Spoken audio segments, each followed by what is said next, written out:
pakai WPS malah dia tidak jalan Pak, jadi tidak ada pilihan. Oke, Bapak Ibu tentu sudah kenal saya, tidak perlu memperkenalkan diri. Saya berterima kasih sekali kepada Pak Ibu Kepala Sekolah, Pak Kris dan Sensei Indah yang memberikan kepercayaan kepada saya untuk menyampaikan sedikit pengalaman saya, dan kepada Pak Tri karena sudah nitip minta disebutkan nama yang mendokumentasikan. Oke, bagian saya adalah tentang menulis menulis non fiksi, ya. Nah, awalnya dulu nih dari non fiksi itu banyak. Saya mau ngapain? Yang saya mau menyatakan berbagi dengan Bapak Ibu adalah menulis dan menghasilkan tulisan. Kata menghasilkan tulisan bukan berarti huruf digabung huruf jadi kata, tetapi menjadi produk tulisan yang siap dibukukan. Kalau Bapak Ibu nanti akan lebih cenderung ke arah fiksi, silakan minta dengan guru-guru bahasa Indonesia. Mereka orang-orang hebat dalam fiksi. Yang jadi masalah, gimana kalau Bapak Ibu kebetulan seperti saya? Berdasarkan hasil tes psikologi, saya orang yang sangat brilian di angka. Jadi kemampuan saya delivering speech, berbicara, itu sangat bermasalah. Apalagi karena saya punya masalah, jadi tidak bisa misalnya di tempat seperti ini saya akan sulit sekali berdiri karena saya punya mental disorder. Ya, jadi bagaimana kalau orang itu tidak punya kemampuan mengolah kata? Kalau kita lihat dari narasumber pertama, Bu Ida, wow, saya wow. Begitu ada topik langsung merangkai kalimat sekian puluh kalimat, wow. Nah, kalau kita yang kebetulan kalau bicara to the point, disuruh nulis pakai gaya bahasa, kemudian gaya bahasa tuh harus diingat dulu. Oh, kalau ini namanya metafora, oh kalau ini namanya hiperbola. Belumlah nulislah bingung duluan. Jadi saya membahas tentang non fiksi bagi yang tidak dianugerahi kemampuan untuk mengolah kata-kata menggunakan gaya bahasa, dengan judul menulis dan menghasilkan tulisan. Oke, lanjut ya. Di mana Bapak Ibu bisa melihat tulisan saya? Yang paling mudah itu, waduh, yang paling mudah itu saya mempublikasikan tulisan saya di blog. Sorry nih, karena memang bermasalah ininya. Blog saya namanya Blog Bahasa Indonesia, namanya Kimia dan Fiksi di WordPress, agak kanji.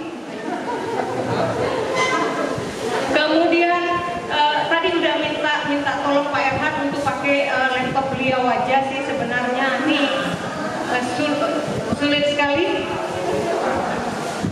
Mungkin bisa diganti ya Pak Erhan ya. Kemudian ada 177 naskah yang sudah dipublikasikan. Saya tidak pakai timer padahal. Kemudian untuk blog berbahasa Inggris judulnya With Chemistry and Life, itu baru ada, mungkin saya buka dari sini Bapak Ibu biar mungkin ya, karena bermasalah laptopnya, maklum laptop baru belum familiar, agak sombong dikit.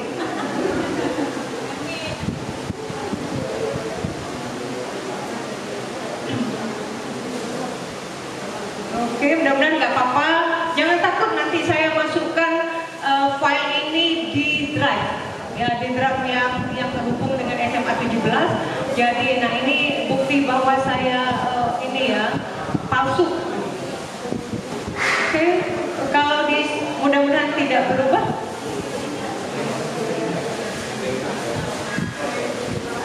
Oke.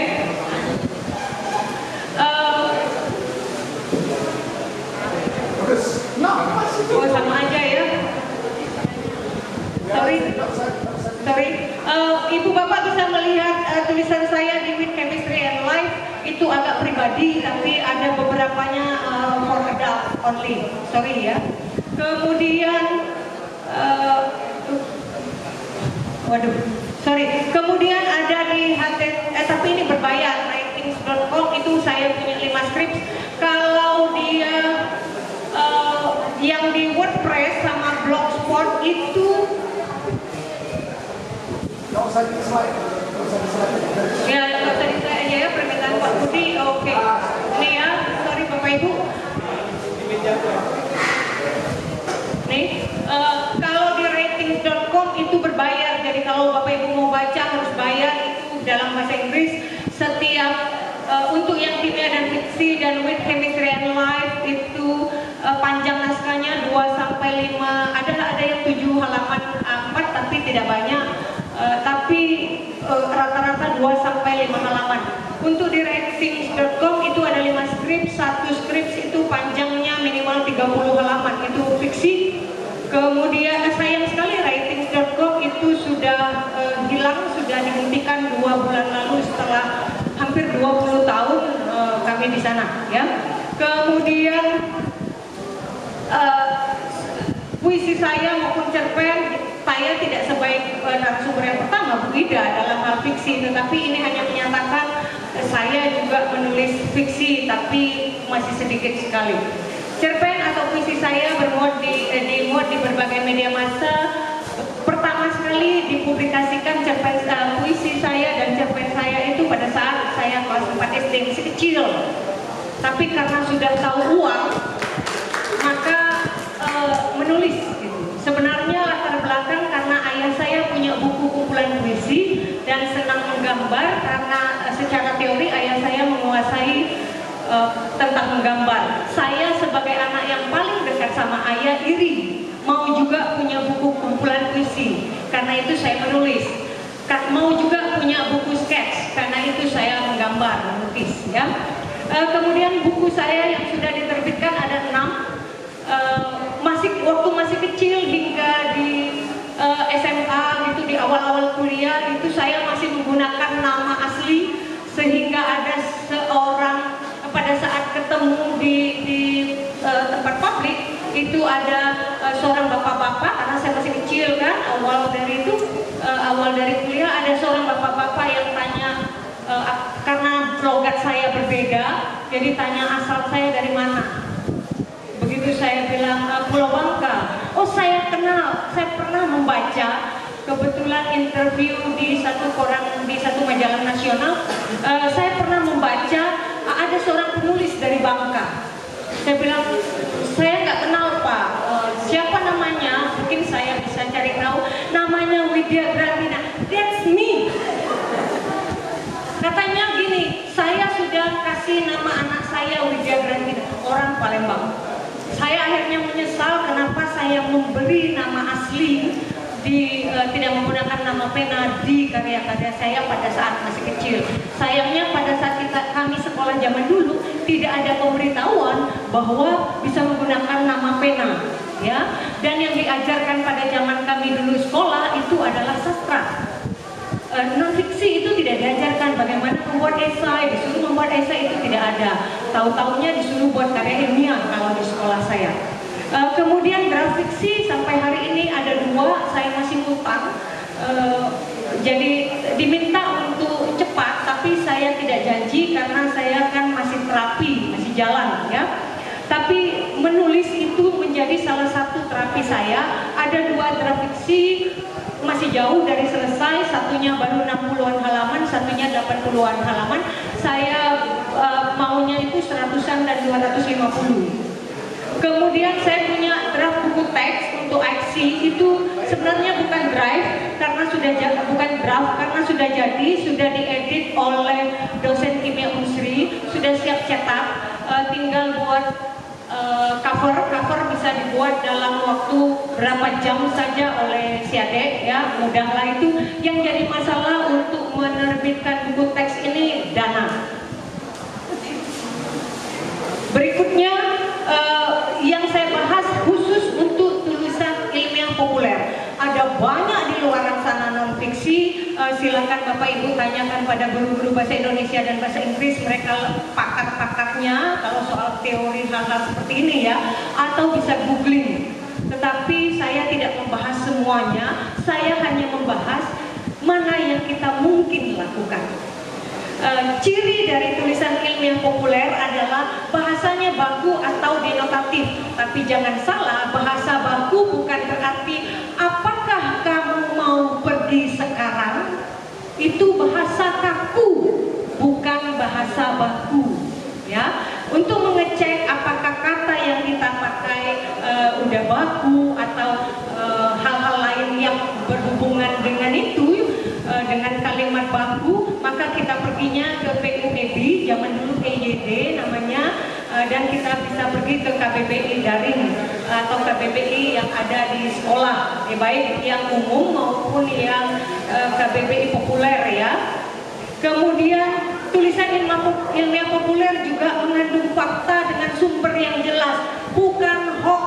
Tidak boleh hoax. Kalau menyampaikan fakta harus konkret, harus faktual, harus data yang sumbernya jelas, nama sumbernya dinyatakan. Oke. Kemudian sistematis. Kalau tadi dinyatakan non-fiksi, fiksi, itu bisa aja penutupnya di atas. Saya menulis satu cerpen tentang pembunuhan, saya menjadi tokohnya dengan kata saya, bukan aku. Kenapa saya memilih saya, Pak Arfani, untuk melemahkan?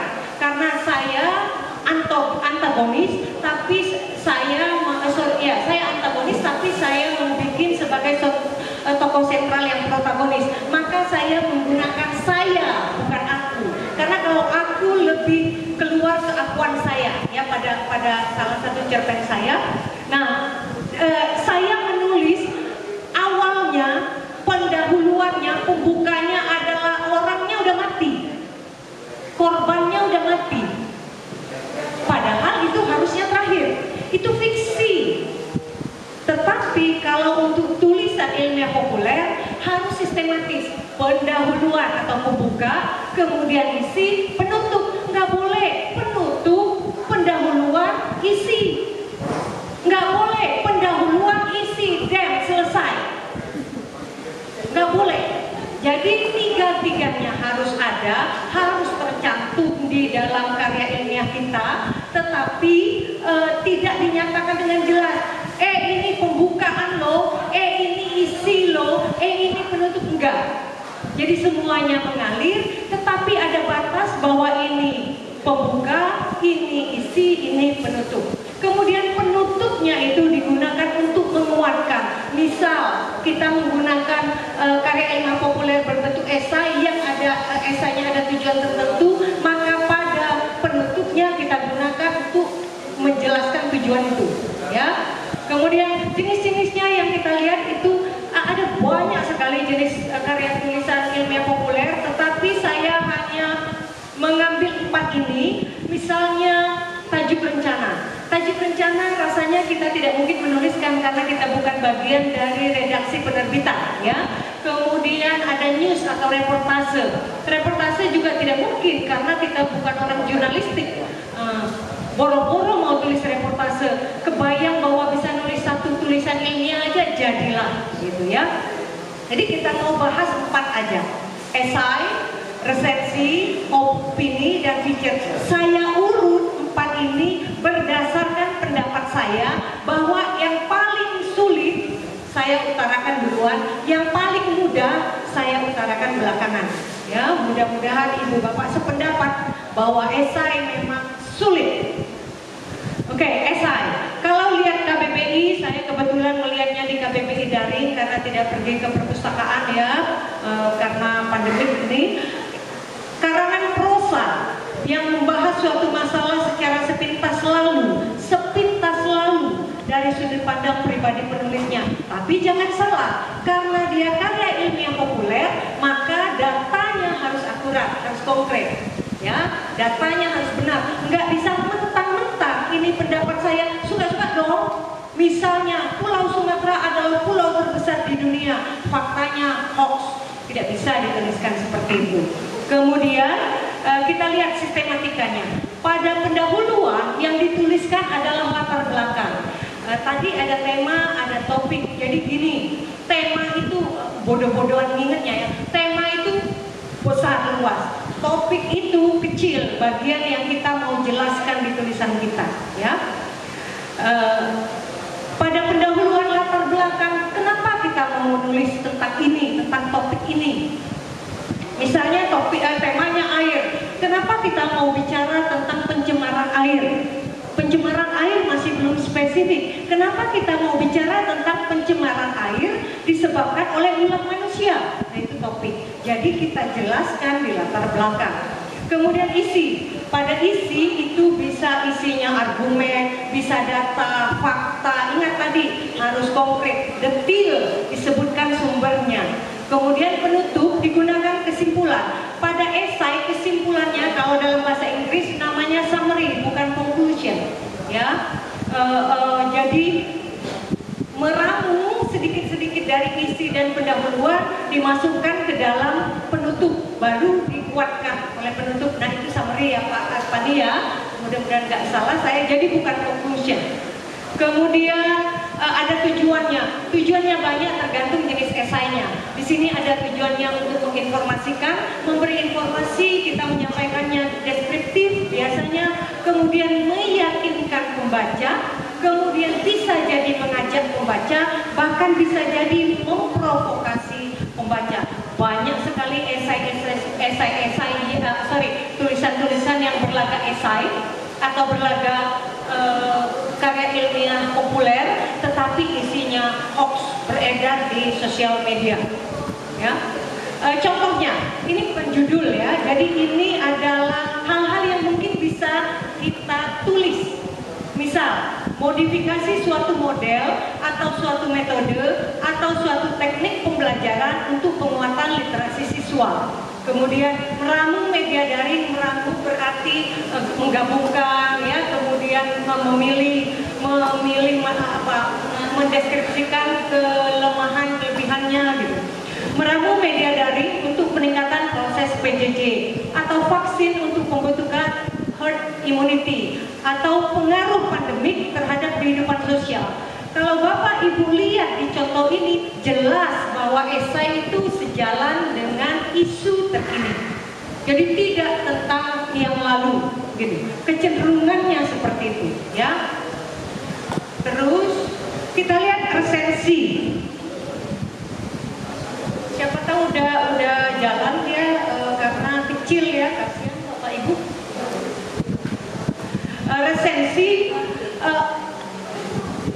Resensi itu kalau dari KBBI bahasanya pertimbangan atau pembicaraan tentang buku. Jadi yang diulas adalah satu buku. Mengulasnya bagaimana? Mendeskripsikan bukunya baik secara fisik maupun kemudian konten bukunya. Kemudian kontennya dianalisis, mungkin juga dibandingkan dengan konten dari buku yang similar, mirip, tetapi dari penulis yang berbeda atau dari penulis yang sama dengan topik yang sama, ya. Kemudian menguji kualitas kontennya, dan yang terakhir kita memberikan kritik, kita sebagai penulis memberikan kritik, memberikan saran yang tentu saja bersifat subjektif karena dari kita.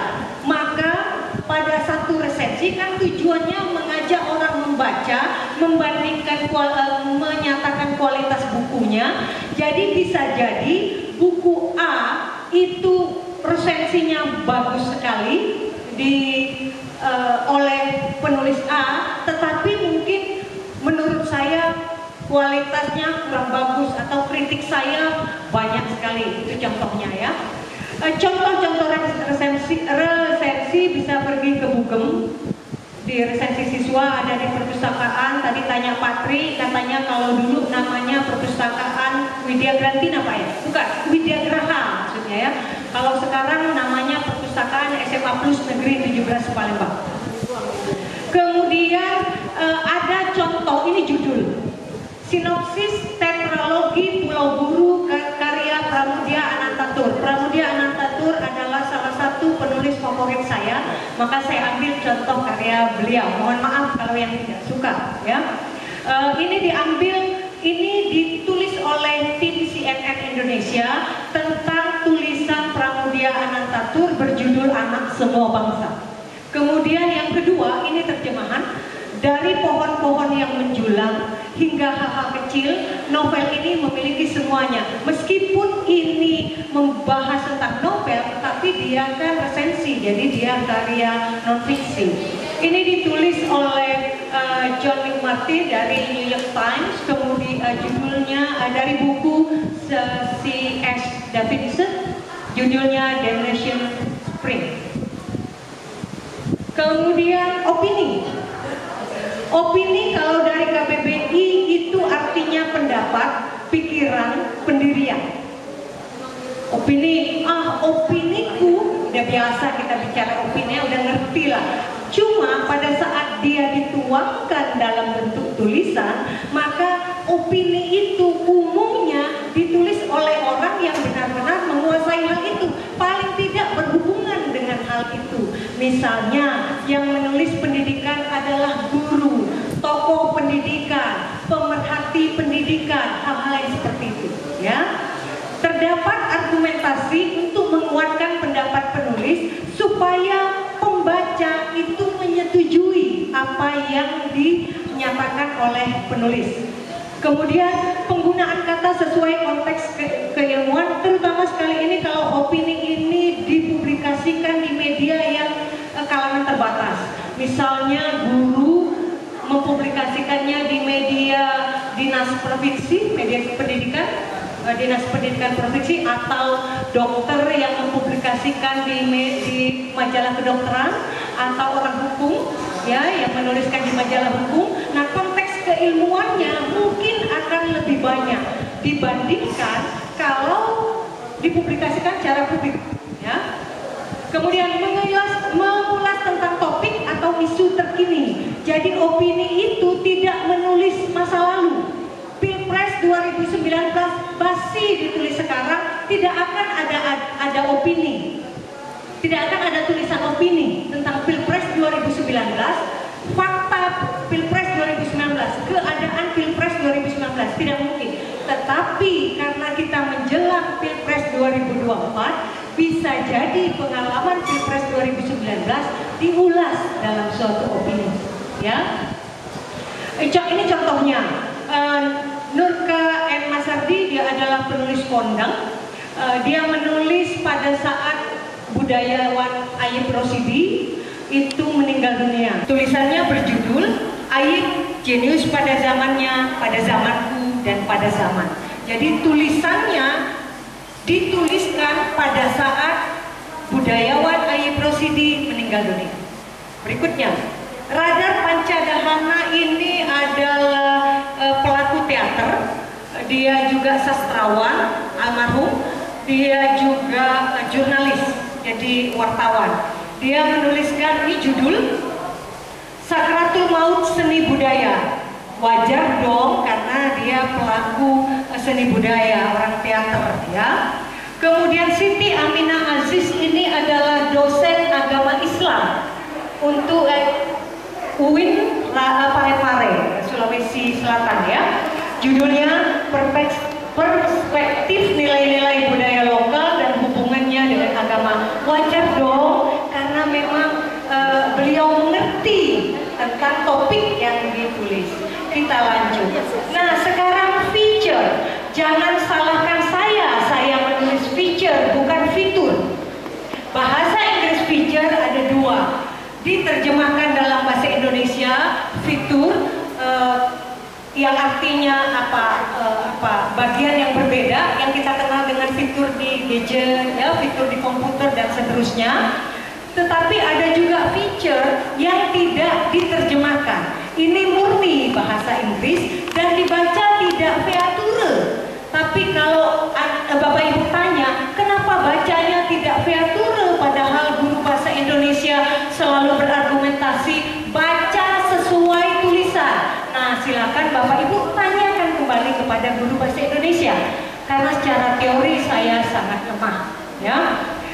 Feature ini dalam bahasa Inggris disebut sebagai karangan khas. Karangan yang topiknya sangat kecil, khas saja, satu masalah saja.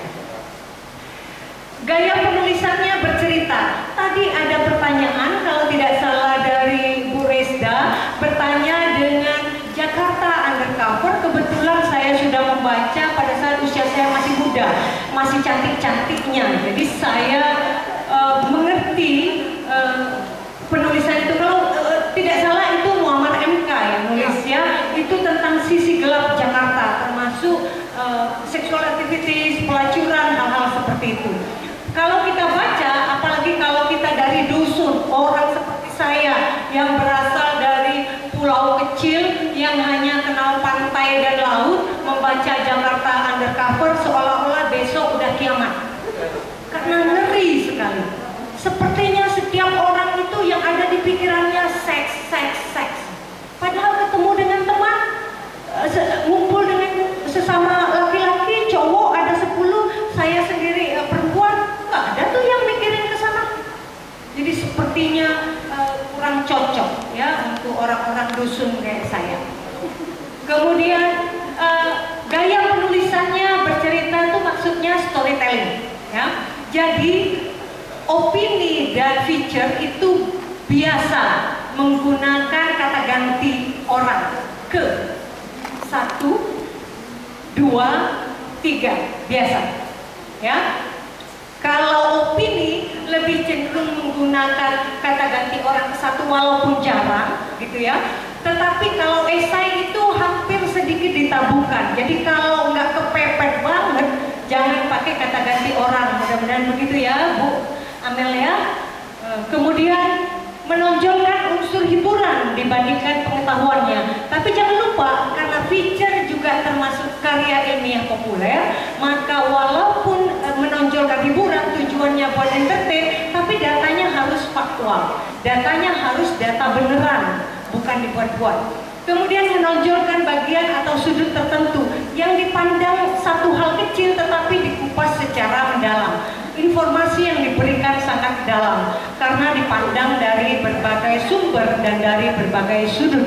Itu kenapa kalau kita lihat di sini dia menggunakan gaya bahasa lebih bervariasi, jadi bisa memasukkan gaya bahasanya Bu Ida ya, tetapi mungkin tidak gaya bahasa banget total yang sastra ya.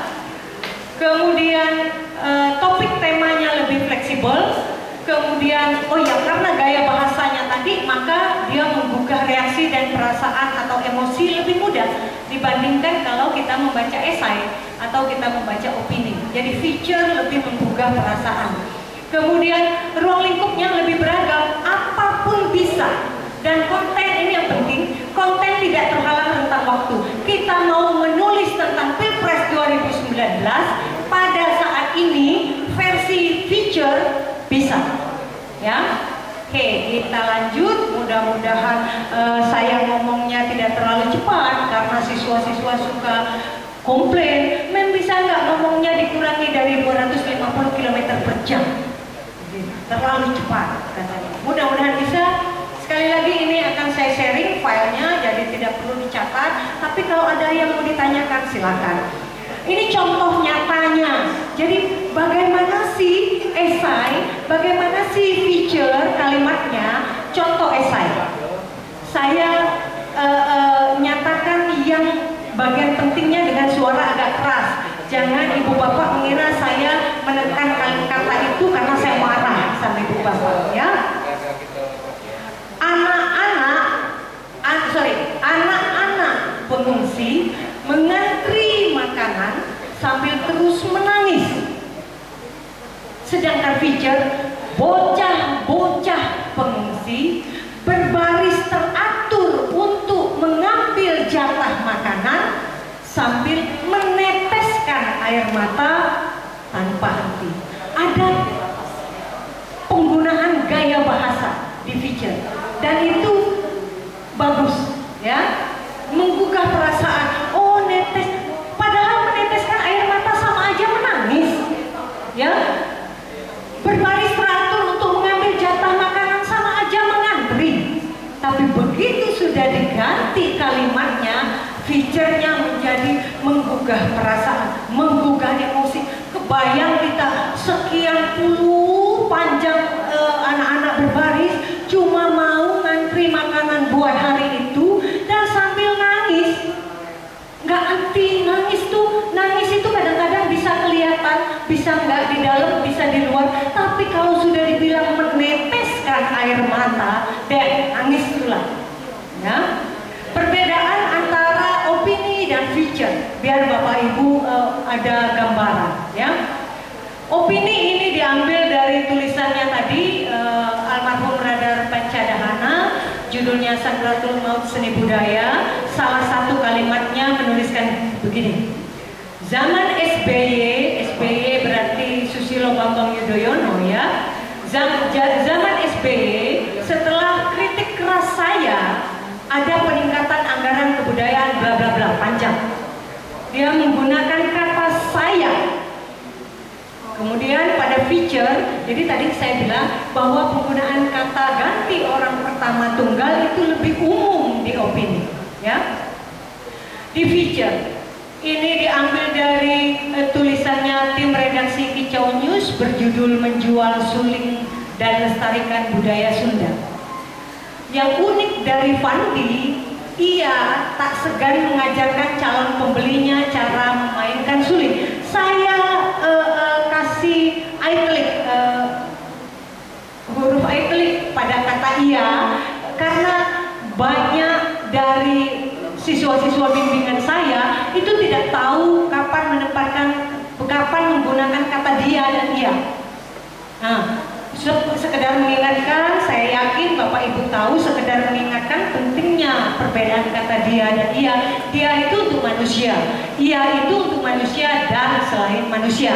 Jadi jangan gunakan kata iya untuk menggunakan kata Fandi. Jadi tulisan ini boleh menggunakan kata iya untuk kata Fandi, menggantikan tulisan ini menggunakan kata iya karena boleh untuk manusia dan hewan, tetapi tidak menggunakan anjing. Ada anjing sedang berlari di halaman rumah saya, dia berlari sambil menggigit roti, tidak boleh karena dia bukan manusia. Tetapi pada cerita fiksi di mana tokohnya adalah binatang atau benda yang diserupakan manusia yang berlaku seolah-olah manusia, maka penggunaan kata dia bisa digunakan. Kalau penggunaan kata Tuhan, dia itu karena kita merasa dekat dengan, tidak bisa disebut beliau ya, disebut dia. Oke, mudah-mudahan ada gambaran. Berikutnya, perbedaan pemilihan kata pada fiksi dan feature. Fiksi seperti yang sudah diuraikan panjang lebar oleh Bu Ida mengagumkan sekali. Saya ambil di Laskar Pelangi Andre Hirata. Kebetulan berasal dari provinsi yang sama dengan saya. Ya. Belitong melayang-layang di antara Selat Gaspar dan Karimata, bak mutiara dalam tangkupan kerang. Belitong adalah pulau. Bohong kalau pulau bisa melayang-layang. Ya, penggunaan kata personifikasi ya, kalau nggak salah jenis gaya bahasanya menyerupai manusia dipakai dalam fiksi. Sedangkan pada feature ini diambil dari tulisannya sumex.co, Nanggala, monster laut penjaga Nusantara, dari tulisan reporter Masayu Indriati Susanto. Karena itulah Nanggala juga dijuluki monster bawah laut yang melakukan tugasnya secara diam-diam mengarungi lautan Indonesia. Monster bawah laut julukan, bukan mengada-ngada. Ya, julukan monster bawah laut berarti sesuatu yang kalau menerkam diam-diam tapi hebat banget, mematikan.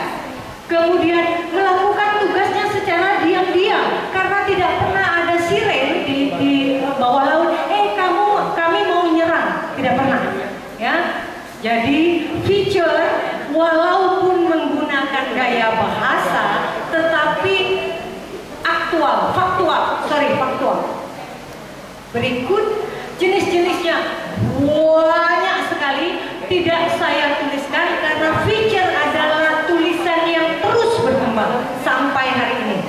Ada feature profil berarti bicara tentang seseorang. Sidebar, mungkin Bapak Ibu ada yang tidak paham, belum mengerti sidebar.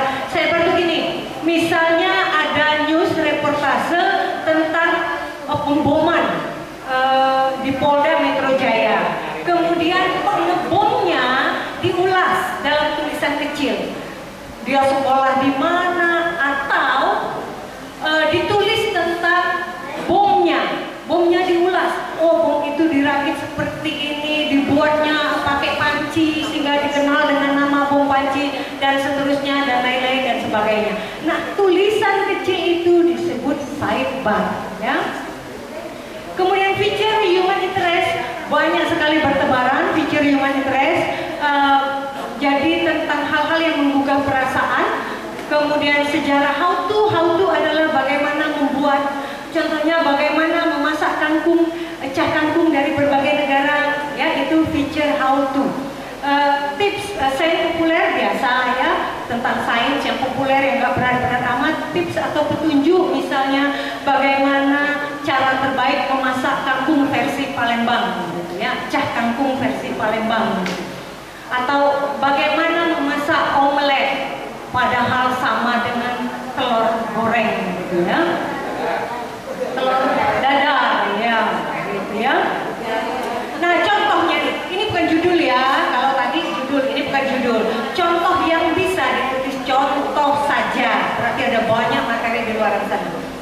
Contohnya melewati pos penjagaan PPKM dari Sumatera ke Jawa Timur. Misalnya ini ada guru-guru yang dari Jawa Timur, ya.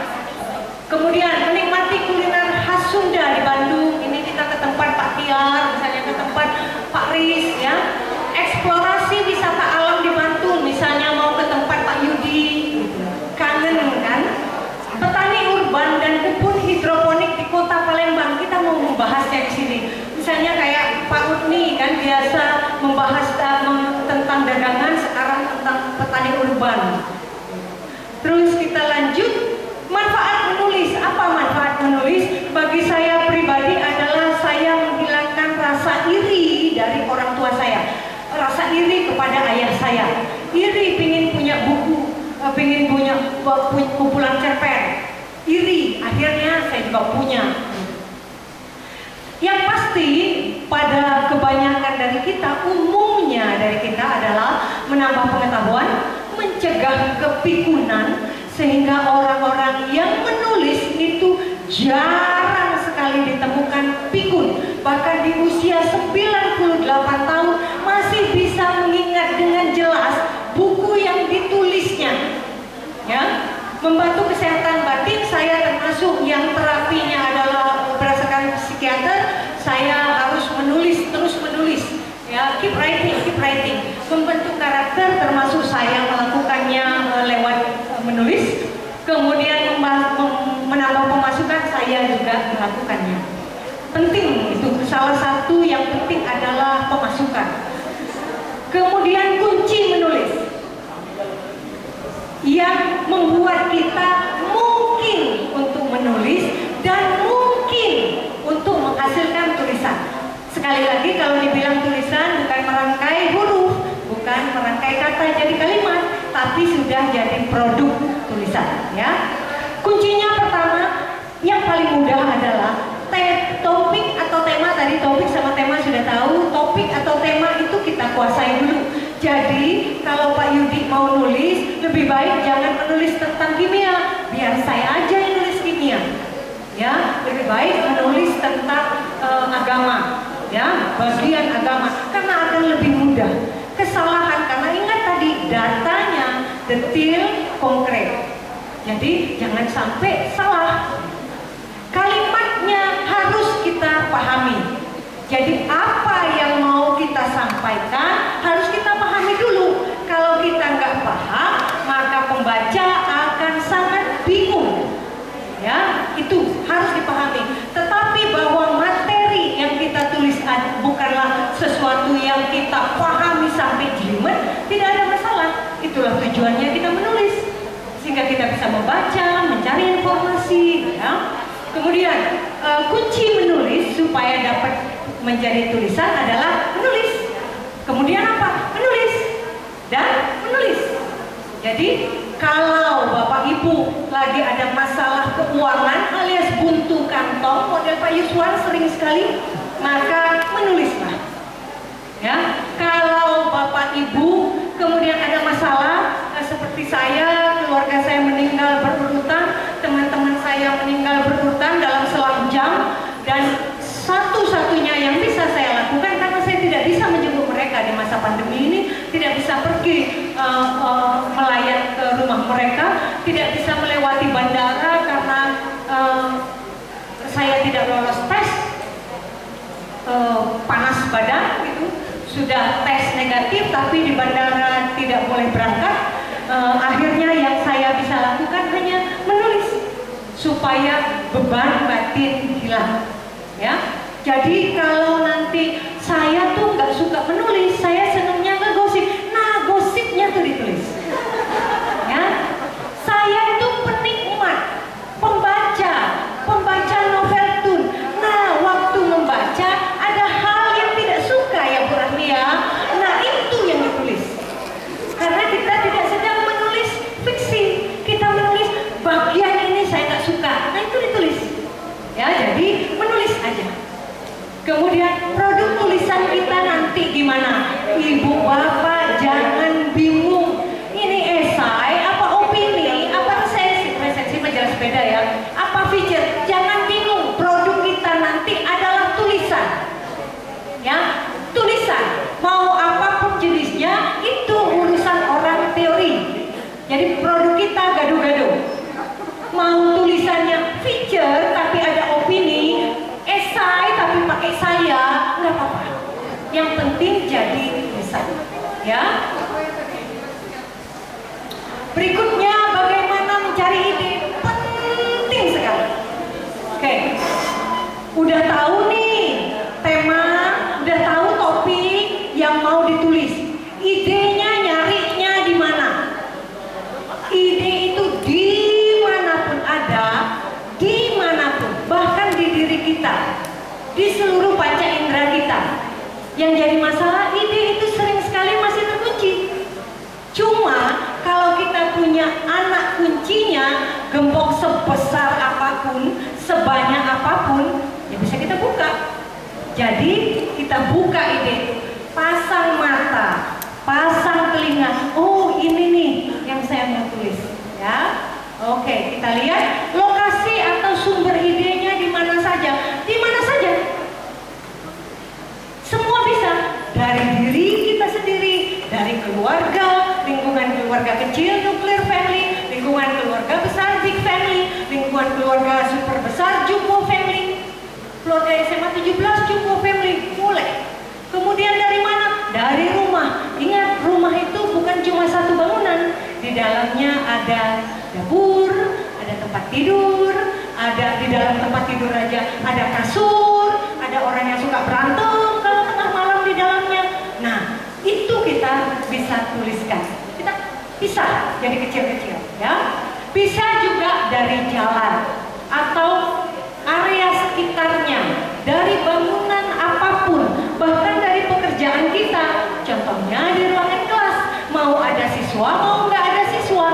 Kemudian bisa dari hasil diskusi, bahasa kerennya, begosip, bahasa ibu-ibunya, ya bisa. Atau dari yang kita baca, baik hoax maupun bukan hoax, semuanya bisa jadi sumber ide dan lokasi ide, tempat menemukan ide. Berikut, jangan-jangan ngomong aja ibu itu, buktinya nggak ada. Saya berikan contoh yang bisa diakses sehingga dibilang bahwa oh ini bukan bukti bohong, itu bisa diakses. Sekali lagi yang bahasa Indonesia itu namanya kimia dan fiksi. Kemudian yang bahasa Inggris with chemistry and life, blogger. Jadi saya seorang blogger. Saya menulis dari lingkungan keluarga dan diri sendiri, maka ada teenager dan pingsan. Kemudian saya menulis dari di kelas. Di kelas itu ada siswa tidak masuk, saya tanya kenapa tidak masuk. Kemudian ada siswa yang lain menyatakan, "Mem, tanya si B." menyatakan, "Mem, tanya si B aja." Saya tanya, kenapa harus tanya si B? Apa mereka serumah? Atau jangan-jangan mereka masih ada hubungan saudara? Jawabannya, enggak Mem, lagi PDKT. Terus saya tanya, "Oh, so you're in love ya?" Saya tulis menjadi "Are you in love?" Kemudian komentator saya ada 2-3 orang adalah siswa kita. Jadi dari beberapa komentator itu, kalau nggak salah 2 atau 3-nya adalah siswa kita. Mereka menulis begini, "Mem, bisa nggak menulis tentang gimana cara mengatasi patah hati? Karena saya lagi patah hati." Maka saya tulis, "Tips melupakan patah hati, hasilnya nyata." Berikutnya, dari tempat saya bekerja, saya menerbitkan majalah Sekolah Layak Jual pada saat saya menjadi pembimbing jurnalistik 2 tahun, dan The Shuri Education System of Indonesia, ini dari blogger, tentang ini ditulis tahun 2008 tentang ketidaksetujuan saya terhadap UN dan carut marut UN. Kemudian dari hasil dengar, membaca dan mendengar, mengoptimalkan panca indera, maka saya tulis di tahun 2019 ketika UAS memutuskan bicara, dan pada saat zaman 212 saya tulis Ahok, Muslim dan Indonesia, aksi damai 212, ini Muslim Indonesia men.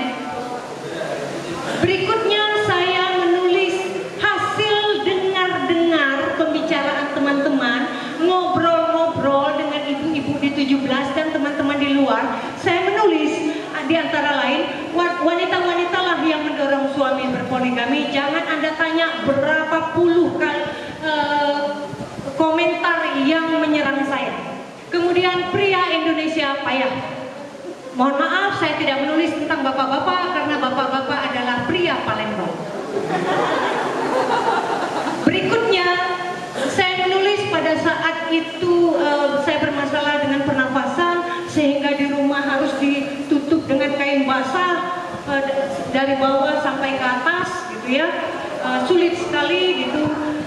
Saya harus charter Grab ke rumah sakit, beberapa rumah sakit karena sering terjadi serangan. Saya menulis Palembang Today Smoke. Smoke itu smoke dan fog digabung jadi smoke, itu istilah kimia. Kemudian mari turun ke jalan, nggak ngajak demo tapi melihat bolongnya jalan di kota Palembang. Kemudian pencarian keagamaan, saya menulis menjelajahi Ramadan dan Muslim rakitan. Kemudian setelah kita dapat ide, nulisnya tuh mulainya dari mana? Kalau orang bahasa atau mengerti teori bahasa atau punya kemampuan seperti Pak ini ya tadi ya, kalau nggak salah ya, kemampuan fiksinya bagus sekali ya Pak ya, maka tidak ada masalah mereka dengan menulis. Sekarang kita nih yang kalau ngomong to the point, yang kalau ngomong nggak tahu gaya bahasa. Nulisnya gimana? Pertama, siapkan lembaran file yang mau ditulis. Bisa Word, bisa Google Docs, bisa dari HP, bisa dalam bentuk Google Voice. Saya sering sekali menggunakan Google Voice, kemudian convert ke Google Docs. Jadi tidak perlu ngetik gitu ya. Tapi kalau ibu bapak punya asisten, ibu bapak bisa rekam, kemudian kasih asistennya suruh ngetik. Mungkin ada anak di rumah yang bisa mengetik ya. Kemudian tentukan topik dan tema. Temanya besar sekali. Mau tentang apa? Oh, tentang pembelajaran daring. Pembelajaran daring itu ada banyak. Yang mau apa? Tentukan topiknya. Ya. Kemudian buat 3 bagian. Ingat, tidak bisa dipisah, tidak boleh dibolak-balik. Jadi siapkan lembaran filenya tadi atau kertas. Kalau pakai kertas tapi jadul banget ya. Filenya tadi, ini buat pendahuluan, ini buat isi, ini buat penutup. Nggak perlu di-enter panjang-panjang, tapi tahu bahwa di sini pendahuluan, bukan di sini. Pendahuluan tuh di sini sebelum isi, ya. Kemudian tuliskan bagian mana saja terlebih dahulu. Jadi kalau fiksi jelas menulisnya biasanya dari tokoh-tokohnya. Saya penulis fiksi juga, kebetulan kalau saya menulis novel, saya harus tulis tokohnya. Tokoh ini rambutnya gini, sifatnya gini, dia hobinya gini, hubungan dengan si toko B gini-gini. Saya punya file ini. Karena pada saat menulis saya harus baca itu dulu, masuk dulu ke dalamnya, kemudian mengerti dulu, baru saya bisa menulis. Tapi kalau tulisan ilmiah populer nggak perlu. Nah, mau menulis dari pembukaan oke, dari isi oke, pembukaan belum selesai, isi. Sepertinya kalau di daring ini yang penting adalah tentang membangun karakter. Keterampilan abad 21, membangun karakter, sulit sekali. Membangun karakter dan literasi, dua hal ini. Kita boleh menulis mulai dari tengah. Jadi pembukanya belum. Jadi dari tengah, oh kalau literasi ini loh poinnya, boleh. Nanti kita nulis pembuka atau bagian akhir, ada yang mau kita tambah di literasi tadi, silakan. Tidak ada seorang pun yang berhak menghentikan ibu bapak menulis, karena itu tulisan ibu bapak. Hak ibu bapak mau sepanjang apa, ya. Kemudian tuliskan semua hal yang berhubungan dengan tema. Sepertinya ini cocok di pendahuluan, tapi cocok juga di isi. Mau di mana ya? Jangan keputusannya adalah berhentilah daripada bingung. Jangan itu, tapi tulislah. Di mana? Di mana saja. Mau taruh di tengah sebagai isi, mau taruh di pendahuluan sebagai isi, mau taruh di file lain, boleh. Ya. Kemudian tuliskan hal-hal tersebut ke dalam masing-masing paragraf. Misalnya tadi tentang literasi. Literasi misalnya ada yang pertama adalah membaca e-book yang diberikan. Kupas. Nah, e-book yang diberikan, kupas di sana. Misalnya panjang sudah sampai 2 halaman A4. Gak apa-apa, tulis saja sepanjang masih berhubungan dengan hal itu, tentang membaca e-book misalnya. Nah, setelah semua hal ditulis, ternyata tadi kan panjang nih, 1 paragraf sampai 2 halaman A4. Nah, kita enter. Artinya kita memisahkan paragraf yang terlalu panjang menjadi 2 paragraf atau lebih, ya. Kemudian setelah menjadi paragraf, ternyata setelah kita baca lagi, oh bagian ini nih kayaknya kalau membaca nanti orang akan ngomong seperti ini menyerang saya. Tulis apa yang Anda tidak mau orang serang, kita tulis di sini. Kita tambahkan kalimatnya, ya. Jadi begitu cara menambah paragraf. Jangan berkutat di 1 paragraf, bingung. Keputusan akhirnya adalah berhentilah nulis, ya. Kita lanjut ini. Sekarang mengedit tulisan sebelum diserahkan kepada para editor. Guru-guru bahasa Indonesia, bahasa Inggris tentu akan bisa membantu Bapak Ibu dengan sangat baik, ya, dalam mengedit tulisan Bapak Ibu gitu. Tetapi kita bisa mengedit sendiri. Ini cara saya mengedit.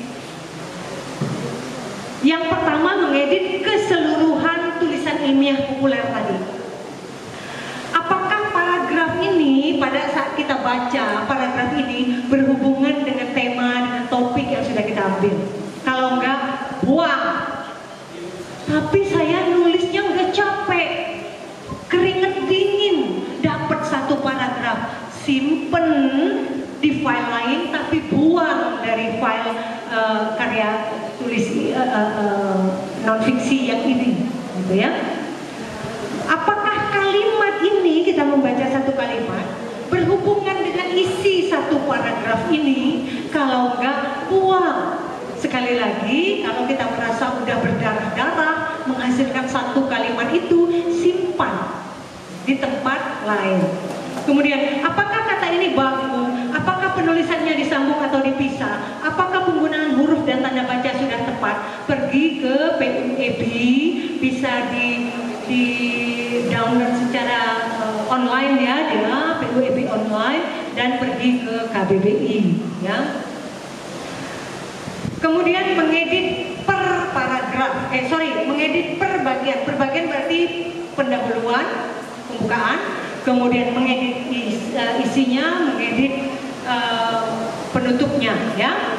Apakah paragraf ini mendukung bagian ini? Misalnya kita mengedit pembukaannya, pendahuluan. Apakah paragraf ini mendukung pembukaan? Kalau enggak, pindahnya kemana? Apakah mau ke isi? Apakah mau ke penutup? Kalau enggak, buang. Kemudian, apakah kalimat ini mendukung paragraf? Apakah sudah cukup kuat? Apakah data sumbernya benar? Dan seterusnya, ya. Sudah ada clue-nya di sana. Kemudian format tulisannya yang ini Bapak Ibu nanti akan menulis, ya. Format tulisannya kita sepakati kertas ukuran A4, tapi kalau nanti ada perbaikan akan diberikan oleh Bu Indah. Kemudian hurufnya Arial, ukuran hurufnya 11, marginnya 2222, atas bawah kiri kanan, kemudian spasinya 1,15, kemudian paragraf masuk baru itu 1,25. Nah, paragraf baru 1,25 itu ini contohnya yang gambar di bawah, ya. Kalau nanti bingung, nggak ada tulisannya 1,25, gara-gara nggak ketemu paragraf baru 1,25, urung nulis. Kemudian panjang tulisan minimal 10 halaman. Banyak niat buat yang hobi tulis pendek. Berarti ibu bapak punya 2 tulisan. Misalnya 6 halaman dengan 7 halaman. Boleh. Atau 5 halaman dengan 5 halaman. Silakan. Kemudian ibu bapak diminta untuk menulis minimal, ya. Minimal itu berarti ya paling sedikit. Diharapkan tentu saja kalau menulis ya lebih lah ya dari 10 halaman ya. Mungkin 15 halaman lah gitu. Pembukaannya 2 halaman gitu kan. Penutupnya 1 halaman kan bisa lah ya. Kemudian Bapak Ibu diminta untuk menuliskan biodata maksimal 200 kata. Jadi biodata itu seperti orang lain menceritakan tentang kita, tapi yang nulis kita. Ibaratnya kira-kira kayak narsis kayak gitu ya. Kita nulis tentang kita, tapi ditinjau dari gaya bahasa orang lain. Misalnya, Pak Resyana menghabiskan masa kecilnya di Cianjur yang sepi dan jauh dari kota dan agak dusun. Misalnya, itu kan sudut pandang orang menuliskan tentang Pak Resyana, tapi nanti ditulis sebagai biodata Pak Resyana, ya. Padahal yang nulis Pak Resyana. Kemudian foto bebas 1 lembar, diharapkan untuk tidak menggunakan masker supaya bisa kelihatan. Bolehkah kalau saya mau anak, karena ini buku pertama saya mau terbit, boleh nggak bawa anak sama suami? Boleh, ya. Tapi yang jangan adalah foto suaminya doang, ya. Itu jadi foto bebas 1 lembar, ada ibu bapak di dalamnya, ya. Kemudian jangan lupa pada saat setting margin, setting spasi dan setting spasi itu yang saya lingkarin merah itu before after itu di set 00, ya. Karena defaultnya kalau dia 2007 ke bawah itu after itu dia 8 poin. Sedangkan kalau 2010 ke atas dia 10 poin, ya. Berikut ini sekedar kata-kata motivasi, ya, dari saya buat ibu bapak, karena saya yakin ibu bapak pasti lebih bisa, apalagi yang ngajarnya seni, jiwa seninya sudah menggelora, mau nulis nih udah nggak sabar lagi nunggu waktu makan, ya. Gimana caranya kita memotivasi diri sendiri? Menulislah agar menghasilkan tulisan. Berencana menulis, mimpi nulis, tidak akan pernah menghasilkan tulisan. Saya tidak pernah berencana menulis, tapi saya nulis. Itu aja, maka ada tulisan. Kemudian jangan khawatir tulisan tidak menarik. Ini saya beberapa guru sudah ngomong duluan sebelum acara ini, sebelum kegiatan ini. Jangan khawatir tulisan tidak menarik, karena yang menilai suatu tulisan adalah pembaca, bukan penulis. Urusan penulis adalah menulis. Setelah menulis, menulis. Setelah menulis, menulis. Maka jadi tulisan. Mungkin itu ibu bapak, terima kasih.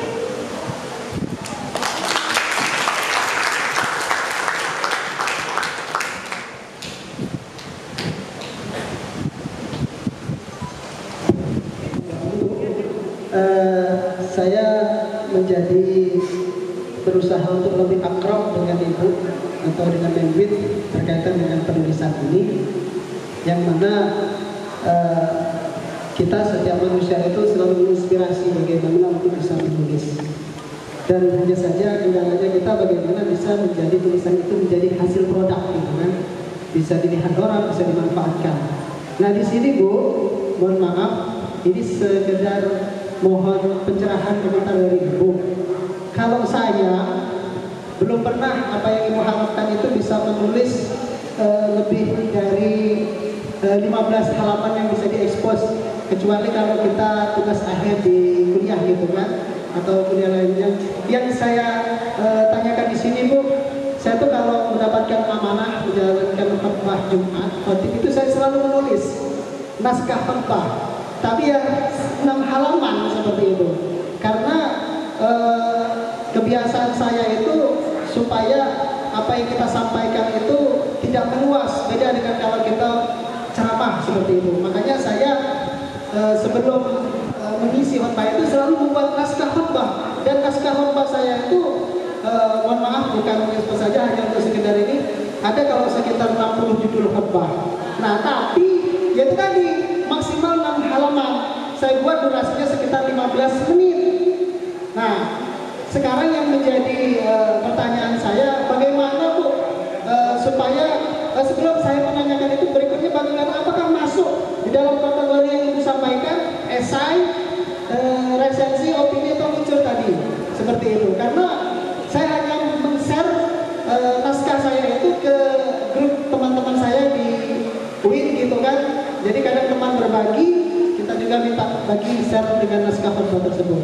Jadi poin pentingnya yang saya tanyakan adalah bagaimana untuk hasil kita membuat naskah khutbah tadi bisa diekspos dan menghasilkan atau menjadi produk tulisan yang kita buat tadi.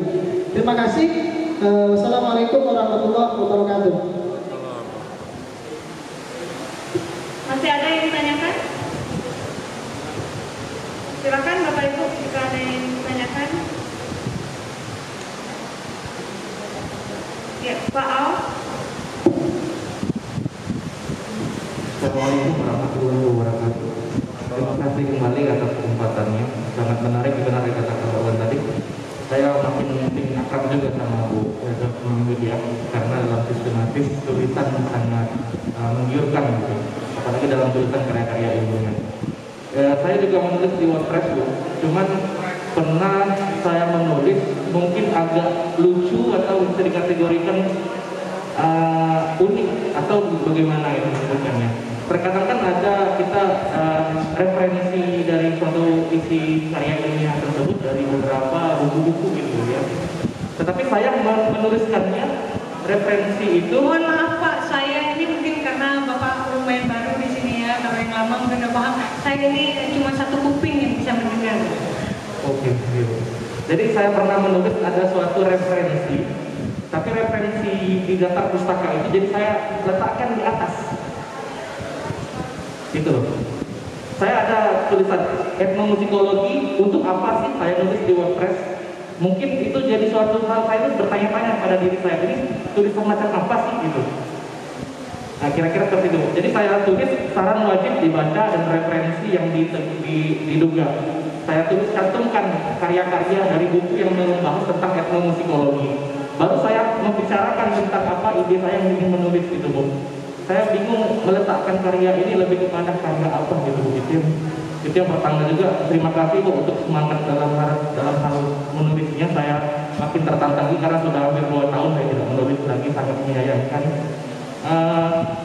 Apakah yang satu lagi tentang ini Bu, tentang apa? Mungkin saya pernah mendengarkan dari dosen saya tentang tulisan konseptual sama penelitian. Nah gitu loh Bu. Apakah yang disebut dengan opini itu konseptual semata? Apa penelitian itu bisa lebih kepada emang mencari suatu masalah dari suatu yang kita gali gitu? Mungkin ada juga, benar kata Ibu, ada beberapa semangat untuk menulis. Saya simpulkan dari apa yang Ibu katakan, saya membuat tulisan baru, dapat kalimat quote, berdamailah dengan diri dengan menulis.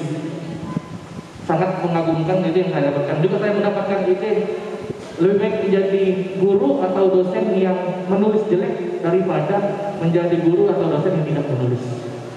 Mungkin itu saja, terima kasih Bu. Assalamualaikum warahmatullahi wabarakatuh. Ya, silakan pada Ibu Media ditanggapi pertanyaan. Oke, terima kasih Bu Rami. Ya, Bu Rami, saya senang sekali kalau Bu Rami duduk di sini, jadi saya terlihat cantik. Nah, pertama dari Pak Yudi, terima kasih Pak Yudi. Ini Pak Yudi menanyakan sudah biasa menulis naskah khotbah, tetapi panjangnya tidak boleh lebih dari 6 halaman. Tadi saya nyatakan bahwa di Kimia dan Fiksi dan With Chemistry and Life itu saya menulis karena itu blog ya. Blog itu dibaca ada orang dari luar, terutama yang blogger itu ya, dibaca orang dari luar, komennya aneh-aneh, tidak sesuai dengan budaya kita. Jadi karena dia publik lebih besar, rank usianya rentangnya jauh banget, maka saya tidak mungkin menulis sangat spesifik dan tidak mungkin menulis sangat panjang. Panjangnya saya simpan, versi pendeknya saya publikasikan. Tetapi masih banyak di pikiran saya tentang tulisan itu. Saya tulis di tempat lain tapi belum saya publikasikan. Jadi panjangnya cuma 2-5, rata-rata 3-4 halaman. Untuk 177 naskah, kalikan saja 3 halaman lah, 3 atau 4 halaman. Dan 83 pos itu bisa jadi satu buku atau bahkan 2 buku. Begitu juga untuk writings.com itu 5 skrip. Satu skrip minimal 30 halaman. Berarti itu ada saya yang panjangnya 40, 48, yang kayak gitu. Jadi sudah banyak sekali, bisa dibedakan lebih dari 1 buku. Nah sama, Pak Yudi bisa melakukan hal yang sama. Pak Yudi sudah punya bahannya, dan bahannya bisa dikembangkan. Itu yang pertama, bahannya udah ada nih, tinggal dikembangkan. Atau yang kedua, itu menjadi kumpulan khotbah, tentu saja dengan revisi di sana sini ya, karena kalau khotbah kan spesifik orangnya, audiensnya spesifik ya. Itu mungkin Pak Yudi. Oke. Untuk Pak Al itu ada satu buku yang Pak Al anggap penting, tetapi kemudian harusnya sebagai daftar pustaka buku ini ditulisnya di bawah gitu ya, tapi karena penting sampai besok ininya itu banget gitu ya, maka Pak Al maunya buku ini ditulis di depan. Pertama, tidak ada kata daftar pustaka ditulisnya di depan, karena tadi kita penulisan karya ilmiah populer ada 3 bagian dan tidak bisa dibolak-balik. Itu pertama. Jadi jawabannya tidak boleh. Tetapi kalau Pak Al mau menyatakan bahwa buku ini bagus banget, rugi loh kalau nggak baca, saya banyak banget dapat dari buku ini, maka itu resensi. Di buku kan ditulis di depan ya, secara fisik bukunya atau konten awalnya. Mungkin begitu.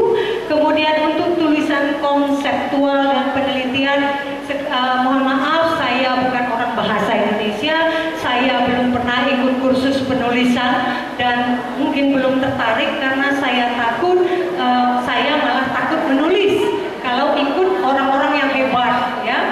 Jadi kalau Pak Al tanya konseptual, tentu saja tentang hal yang fakta, tetapi biasa itu konten. Tetapi kalau penelitian itu tipe. Kalau jawaban saya seperti itu. Jadi konseptual itu adalah kontennya, penelitian itulah salah satu jenis karya ilmiah, ya begitu. Mungkin begitu. Oke, Bu Rahmi.